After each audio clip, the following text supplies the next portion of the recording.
stone is rhyolite. That stone comes from east of Fallon, in the hills, east of Fallon. That's a natural color of the stone. The Sioux tribe call it chanupa, and that's what we call it, chanupa, and I'm a pipe maker. The pipe is used for prayers. They call it peace pipe, and it's not a peace pipe. The pipe is used in sweat lodges for prayers, or when people go out on a vision quest, they take a pipe with them.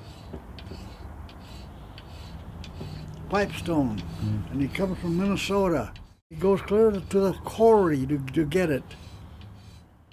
Usually people go in there and pray for someone that's sick. I've heard people go in and ask the Creator for a job or things like that, but the belief is that the smoke that rises from the pipe, your prayers are in that smoke that rises to the Creator. How many thousands of years, I don't know, but pipe's been used a long time, and medicine men carry those pipes. They can't be stealing, they can't be doing things that's against the law. Pipe carrier has to live by the pipe, and that's the way the pipe is used. My friend, he cuts them and polishes them, and as far as he goes. He doesn't make anything out of them. That's his delight. He just loves to do that. And here's a bullseye. It takes him a month to get them like this. My older brother that lives next door, he was always making things. He'll make spears or arrows, or I think he made pipes too. So when I saw him do it, I said, why can't I do it? So I think I'll try making pipes. Yeah, this sinew here, be made into strings like that. You have to soak it. And that's what holds your arrows under your shaft. See, there's a sinew. See how that's tight on there? And it also is used here, on this feather, on the end of this feather here, and on this end here. All sinew.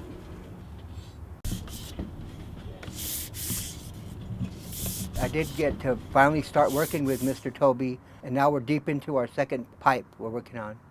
If someone would have told me 10 years ago that I'd be working, making ceremonial pipes, I would have laughed at them. But now it's becoming a reality, and I'm just really happy. We use these drills, hand drills. They don't make them anymore. And this is a small one. And I'll show you a still smaller one. There was a man living here at the time. He was a Sioux, and he was a sun dancer, and he was the one that introduced all this, the sweat lodge and the sun dance. His name was Max Bear. I believe he was the one that introduced all this and got our Paiute started on this. This is deer horn. This is what I take it out. This piece of deer horn. See how white it is there? It's not very often you find a piece of deer horn that's all white in there like this in here. That's why I've been using that. And that has to be perfectly round so there's no air leak.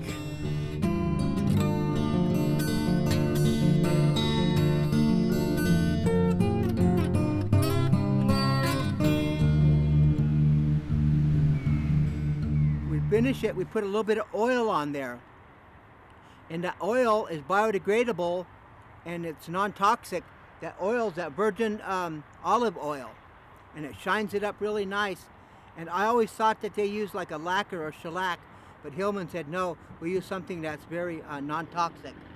And I love that idea.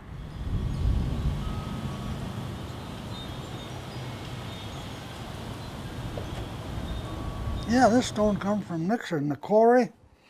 And it's limestone, I believe they call it, limestone. And they used it during World War II.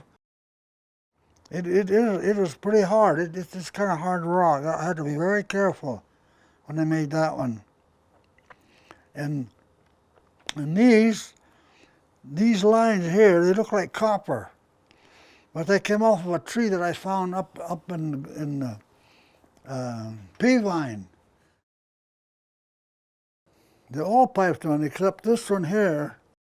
And except, I don't know what, that's a green stone. Like I said, I found it when I started to put a file to it, I could see that it was green underneath. So, and I filed on it, I saw it was green stone, so I wondered if I could make a bowl out of it, and I did, so that's what I did.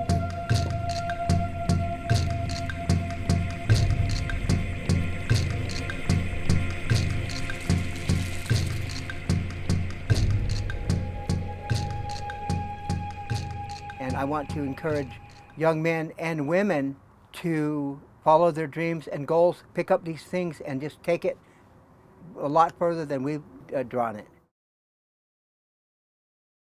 Yana hayawe yana yo we know. Yana hayawe yana yo we know. Yana hayawe yana yo we know. Yana hayawe yana